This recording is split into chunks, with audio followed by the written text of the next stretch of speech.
அனைவருக்கும் வணக்கம். இப்போ நாம இந்திய அரசியலமைப்பு, அதுக்கப்புறம் ரீசனிங் இந்த 2 சப்ஜெக்ட்டும் மாத்தி மாத்தி படிச்சுக்கிட்டு இருக்கோம்.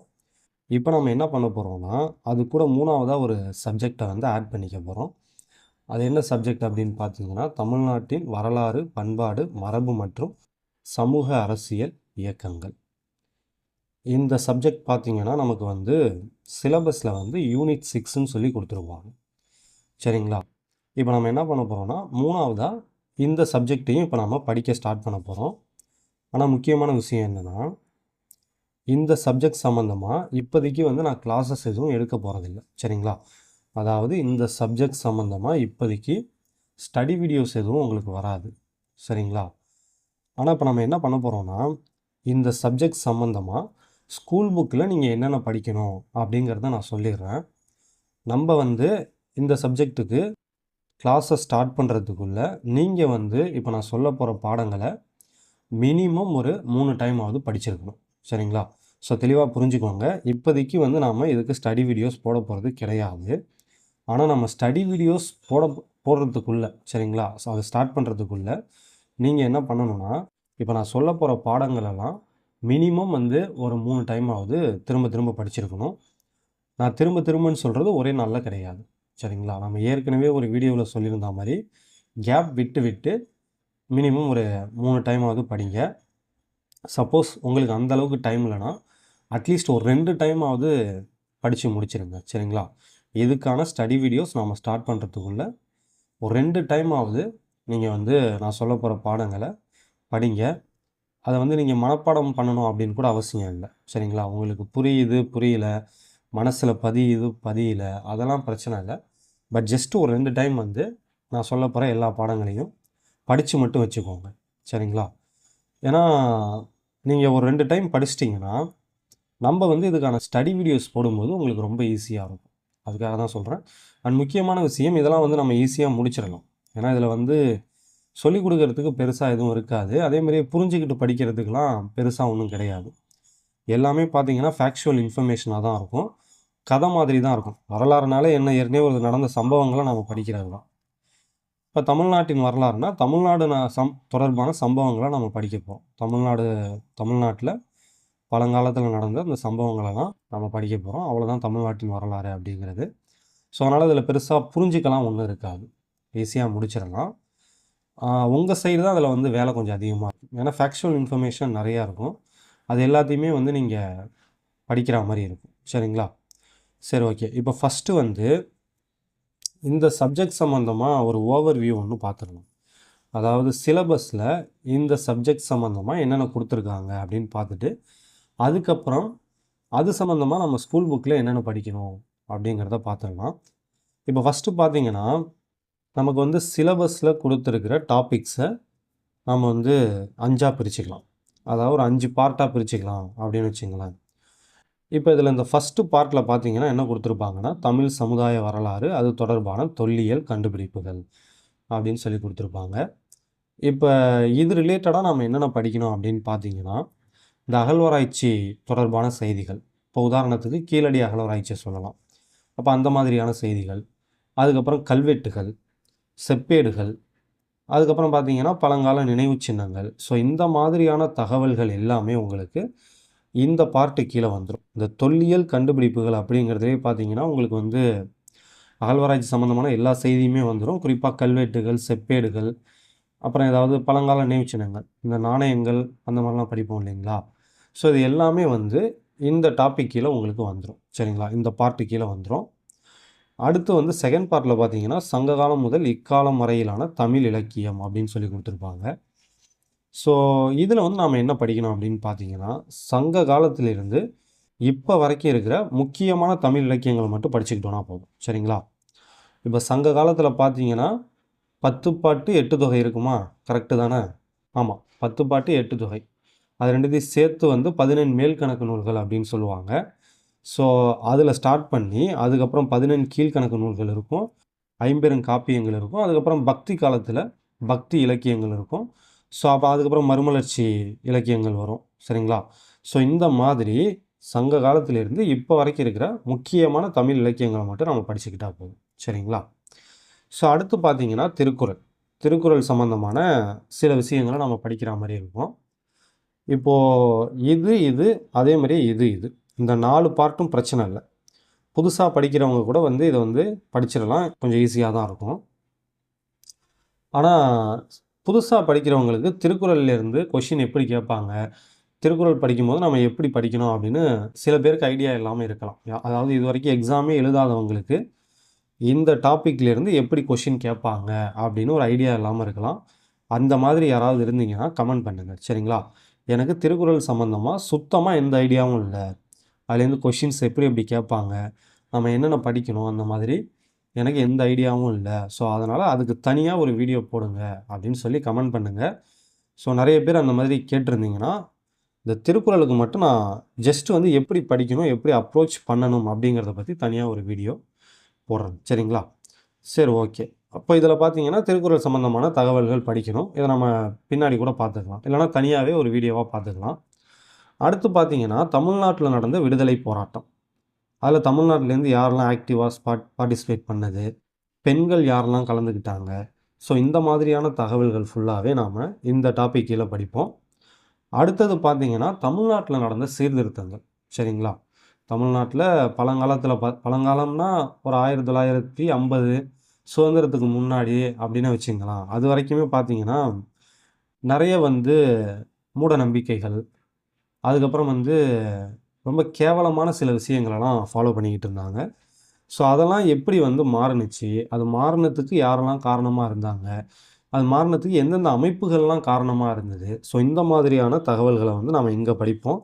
இதில தான் வந்து நம்ம இந்த பெரியார், அயோத்திதாசர், ராமலிங்க அடிகள், ஸோ இவங்கள பத்திலாம் இதில தான் படிப்போம். அதே மாரியே நீதி கட்சி, சுயமரியாதை இயக்கம், அது எல்லாமே பார்த்தீங்கன்னா, இதில வரும். சரிங்களா? ஸோ அப்ப சிலபஸ்ன்னு பார்த்தீங்கன்னா இவ்வளோதான். தமிழ்நாட்டின் வரலாறு, பண்பாடு, மரபு மற்றும் சமூக அரசியல் இயக்கங்கள். இதுக்கான சிலபஸ் வந்து இவ்வளோ தான். கொஞ்சம் சிம்பிளா தான் இருக்கும். சரிங்களா? சரி ஓகே. இப்போ இது சம்மந்தமா நாம வந்து ஸ்கூல் புக்ல என்னென்ன பாடங்கள் படிக்கணும் அப்படிங்கிறத பார்த்துடலாம். ஸோ ஃபர்ஸ்ட்டு பார்த்தீங்கன்னா, 8ஆம் வகுப்பு சமூக அறிவியல் புத்தகத்தில வரலாறுல யூனிட் 4 மக்களின் புரட்சி அப்படின்னு ஒரு யூனிட் இருக்கும். முக்கியமான விஷயம் இங்கிலீஷ் மீடியம் யாராவது பார்த்தா கூட ஒண்ணும் பிரச்சனை இல்ல. இந்த யூனிட் வந்து உங்களுக்கு மாறாது. சரிங்களா? யூனிட் வந்து மாறாது. இது மட்டும் நீங்க கொஞ்சம் பார்த்துக்கங்க. சரிங்களா? இந்த யூனிட்ட வச்சு நீங்க வந்து கண்டுபிடிச்சுக்கலாம். சரி ஓகே. இப்போ யூனிட் 4ல மக்களின் புரட்சி அப்படின்னு ஒரு யூனிட் இருக்கும். இந்த யூனிட்ல என்ன பண்றீங்கன்னா, 1857 புரட்சின்னு ஒரு டாபிக் இருக்கும். அதுக்கு முன்னாடி வரைக்கும் படிச்சுக்கங்க. இதையுமே நீங்க சேர்த்து படிக்கலாம். இது வந்து நமக்கு நம்ம இந்தியன் நேஷனல் மூவ்மெண்ட் பார்க்கும்போது இத கண்டிப்பா படிப்போம். சரிங்களா? அதனால இதையும் சேர்த்து படிக்கிறதுனாலும் நீங்க படிச்சுக்கங்க. ஆனா நமக்கு இந்த சிலபஸ் படி பார்த்தீங்கன்னா, இந்த தமிழ்நாடு ஹிஸ்ட்ரி இந்த சிலபஸ் படி பார்த்தீங்கன்னா, இதுக்கு முன்னாடி இருக்கிறது வரைக்கும் நம்ம படிச்சுக்கிட்டா போதும். பெரும்புரட்சி 1857ன்னு ஒரு டாபிக் ஸ்டார்ட் ஆகும். அதுக்கு முன்னாடி உள்ளது வரைக்கும் படிச்சீங்கன்னா போதும்.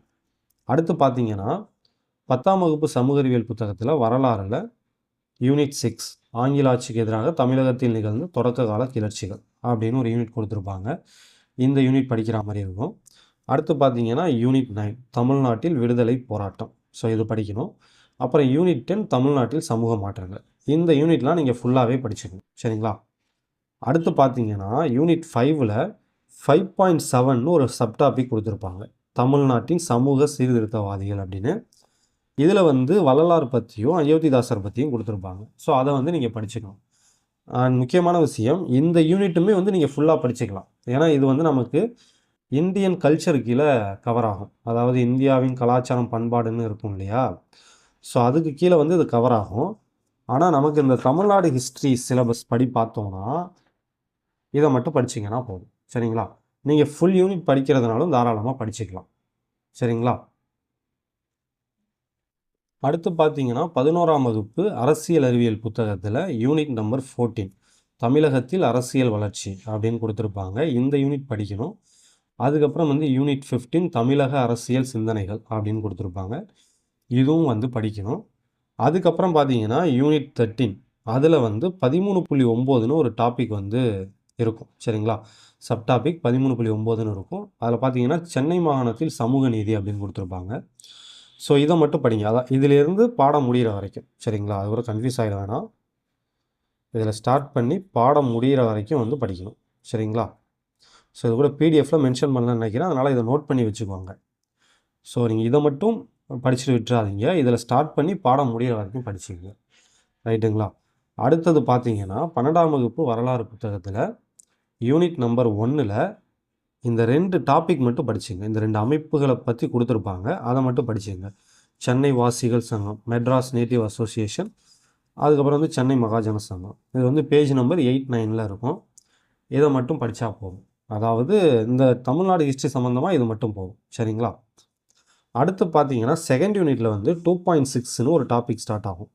தமிழ்நாட்டில் சுதேசி இயக்கம் அப்படின்னு ஒரு டாபிக் ஸ்டார்ட் ஆகும். ஸோ இது வந்து நீங்கள் படிக்கிற மாதிரி இருக்கும். அதுக்கப்புறம் பார்த்தீங்கன்னா யூனிட் 3ல் 3.1ன்னு ஒரு சப் டாபிக் இருக்கும். அகில இந்திய தன்னாட்சி அப்படின்னு கொடுத்துருப்பாங்க. ஹோம் ரூல் மூமெண்ட் அப்படின்னு சொல்லுவோம். ஸோ இந்த டாபிக் வந்து நீங்கள் படிக்கிற மாதிரி இருக்கும். இது பார்த்தீங்கன்னா அன்னிபெசன்ட் அம்மையாரை பற்றி கொடுத்துருப்பாங்க. அன்னிபெசன்ட் அம்மையார் பார்த்தீங்கன்னா சென்னையில் தான் இருப்பாங்க. சரிங்களா? சென்னையில் இந்த பிரம்மஞான சபைங்கிற அமைப்பு இருக்கும். ஸோ அங்கே தான் இருப்பாங்க. அங்கேருந்து அந்த தன்னாட்சி இயக்கத்தை அவங்க ஸ்டார்ட் பண்ணியிருப்பாங்க. ஸோ அதனால் இதுவும் நமக்கு தமிழ்நாடு ஹிஸ்ட்ரி சிலபஸ் கீழே கவர் ஆகும். சரிங்களா? அடுத்து அதே 12th ஹிஸ்ட்ரியிலேயே பார்த்தீங்கன்னா யூனிட் 4ல் வேதாரண்யம் உப்பு சத்தியாகிரகம் பற்றி கொடுத்துருப்பாங்க. அதாவது நம்ம தமிழ்நாட்டில் வேதாரண்யத்தில் நடந்த உப்பு சத்தியாகிரகத்தை பற்றி கொடுத்துருப்பாங்க. இது வந்து சிம்பிளான டாப்பிக்காக தான் இருக்கும். ஸோ இது சம்மந்தமான தகவல்கள் பேஜ் நம்பர் 57, 59ல் இருக்கும். இப்போ என்கிட்ட இருக்கிற புத்தகத்தில் பார்த்தீங்கன்னா 58வது பக்கத்தில் ஒரு மேப் ஒன்று கொடுத்துருக்காங்க. ஸோ அதனால தான் 57, 59ன்னு போட்டிருக்கேன். பட் நீங்கள் இந்த டாப்பிக்கை பார்த்துங்க. வேதாரண்யம் உப்பு சத்தியாகிரகம். சரிங்களா? யூனிட் 4ல் இருக்கும். அதை மட்டும் படிக்கிற மாதிரி இருக்கும். அதுக்கப்புறம் பார்த்தீங்கன்னா 5வது யூனிட்டில் பொருளாதார பெருமந்தத்தின் போது தமிழ்நாட்டில் தொழில்துறை வளர்ச்சி அப்படின்னு சொல்லி கொடுத்துருப்பாங்க. இது வந்து இந்த 5வது யூனிட் முடியும் போது இருக்கும். கடைசியாக கொடுத்துருப்பாங்க. ஒரு 2 பக்கத்துக்கு இருக்கும். சரிங்களா? அது 2 பக்கம்னா ஃபுல்லாக இருக்காது. 78வது பக்கத்தில் ஸ்டார்ட் ஆகி 79வது பக்கத்தில் முடியும். இதில் வந்து ஒரு 2, 3 முக்கியமான தகவல்கள் இருக்குது. அதனால் இதையும் வந்து நம்ம படிச்சுக்கிற மாதிரி இருக்கும். அடுத்து பார்த்தீங்கன்னா 11ஆம் வகுப்பு வரலாறு புத்தகத்தில் யூனிட் நம்பர் 2ல் தமிழகத்தில் பெருங்கற்காலம் அப்படி இல்லைனா இரும்பு காலம் அப்படின்னு சொல்லிட்டு ஒரு சப்டாபிக் ஒன்று கொடுத்துருப்பாங்க. ஸோ இது படிக்கிற மாதிரி இருக்கும். அதே மாதிரி அதே யூனிட்லேயே தமிழகத்தில் பெருங்கற்கால அகழ்வாய்விடங்கள் அப்படின்னு சொல்லி ஒரு சப்டாபிக் இருக்கும். அதையும் வந்து நம்ம படிக்கிற மாதிரி இருக்கும். அடுத்து இது பார்த்திங்கன்னா ரொம்ப முக்கியம். யூனிட் 5. சரிங்களா? 11ஆம் வகுப்பு வரலாறு புத்தகத்தில் 5வது யூனிட்டில் 5.3ன்னு ஒரு சப்டாபிக் வந்து ஒன்று ஸ்டார்ட் ஆகும். சங்க காலம் அப்படின்னு கொடுத்துருப்பாங்க. இதில் ஸ்டார்ட் பண்ணி இந்த பாடம் முடிகிற வரைக்கும் படிச்சிங்க. சரிங்களா? ஸோ அடுத்து பார்த்தீங்கன்னா யூனிட் 9ல் பார்த்தீங்கன்னா, அதாவது 11ஆம் வகுப்பு வரலாறு புத்தகத்தில் யூனிட் 9ல் 9.2ங்கிற சப்டாபிக்கில் பல்லவர் அப்படின்னு ஸ்டார்ட் பண்ணுவாங்க. அதுலேருந்து அந்த பாடம் முடிகிற வரைக்கும் படிச்சிங்க.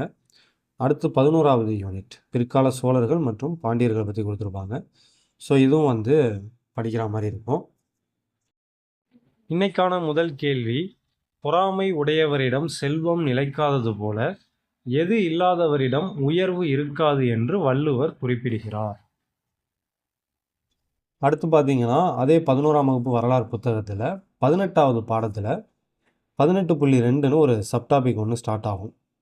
தென்னக பாளையக்காரர்களின் தொடக்க கால எதிர்ப்பு அப்படின்னு சொல்லி கொடுத்துருப்பாங்க. ஸோ இதில் ஸ்டார்ட் பண்ணி 18.4க்கு முன்னாடி வரைக்கும் படிச்சுங்க. சரிங்களா? 18.4ல் இன்னொரு சப்டாபிக் ஸ்டார்ட் ஆகும். அதுக்கு முன்னாடி உள்ளது வரைக்கும் படிச்சுங்க. இதையுமே படிக்கணும்னா படிக்கலாம். பட் நமக்கு வந்து தமிழ்நாடு ஹிஸ்ட்ரி சிலபஸ் படி இது தேவையில்லை. சரிங்களா? ஸோ அடுத்து பார்த்தீங்கன்னா 19வது யூனிட்டில் வந்து 19.6 அப்படின்னு ஒரு சப்டாபிக் இருக்கும். தமிழ்நாட்டில் சீர்திருத்த இயக்கங்கள் அப்படின்னு சொல்லி கொடுத்துருப்பாங்க. ஸோ இதையும் படிச்சுக்கோங்க. அடுத்து பார்த்தீங்கன்னா 7ஆம் வகுப்பு. 7ஆம் வகுப்பில் முதல் பருவத்தில் சமூக அறிவியல் புத்தகத்தில் வரலாறு பகுதியில் 3வது யூனிட் படிக்கிற மாதிரி இருக்கும். தென்னிந்திய புதிய அரசுகள், பிற்கால சோழர்களும் பாண்டியர்களும் அப்படின்னு கொடுத்துருப்பாங்க. ஸோ இதை தான் பார்த்தீங்கன்னா 11லேயும் கொடுத்துருப்பாங்க. 11th புத்தகத்தில் வந்து இதே மாதிரியே ஒரு பாடம் இருக்கும். இதில் கொஞ்சம் விரிவான தகவல்கள் இருக்கும். 7th வந்து கொஞ்சம் வந்து ப்ரீஃபாக கொடுத்துருப்பாங்க. சரிங்களா? அடுத்து பார்த்தீங்கன்னா அதேமாதிரி இந்த சங்க காலம் பற்றி 6வது புத்தகத்துலேயும் இருக்கும், 9வது புத்தகத்துலேயும் இருக்கும். சரிங்களா? பல்லவர்கள் பற்றி 6வது புத்தகத்தில் இருக்கும். ஸோ பார்க்கலாம். இப்போ இதெல்லாம் வந்து நீங்கள் பண்ண போகிறீங்க. இப்போ நீங்கள் என்ன பண்ண போகிறீங்கன்னா, நான் ஏற்கனவே சொன்ன மாதிரி 6வது புத்தகத்தில் பார்த்தீங்கன்னா சங்ககாலம் பற்றி இருக்கும், பல்லவர்கள் பற்றி இருக்கும். அதே மாதிரியே 9வது புத்தகத்துலேயும் சங்க காலத்தை பற்றி கொடுத்துருப்பாங்க. இதெல்லாம் எங்கே இருக்குதுன்னு நீங்கள் தான் தேடி படிக்க போகிறீங்க. சரிங்களா? இது வந்து உங்களுக்கான ஒரு டாஸ்க்குன்னு வச்சுங்களேன். ஸோ நான் வேணால் இது வந்து தேர்ட் டேர்ம், சரிங்களா? அதை மட்டும் நான் சொல்லிடுறேன். 6வதுல தேர்ட் டேர்ம் புத்தகத்தில் வந்து சங்ககாலத்தை பற்றியும் பல்லவர்களை பற்றியும் கொடுத்துருப்பாங்க. ரொம்ப முக்கியமான விஷயம், இந்த பல்லவர்களை பற்றி கொடுத்துருக்கிற பாடத்தில் வந்து சாளுக்கியர்கள், ராஷ்டிரகூடர்கள்னு அவங்கள பற்றியும் கொடுத்துருப்பாங்க. அது நமக்கு வேணாம், சரிங்களா? அது வந்து நமக்கு இந்த சிலபஸ் படி தேவைப்படாது. பல்லவர்களை பற்றி மட்டும் படிச்சுக்கோங்க. அதேமாதிரி 9th ஒரு யூனிட்டில் வந்து சங்ககாலத்தை பற்றி கொஞ்சம் கொடுத்துருப்பாங்க. அதையும் தேடி கண்டுபிடிச்சி நீங்கள் தான் படிக்க போகிறீங்க.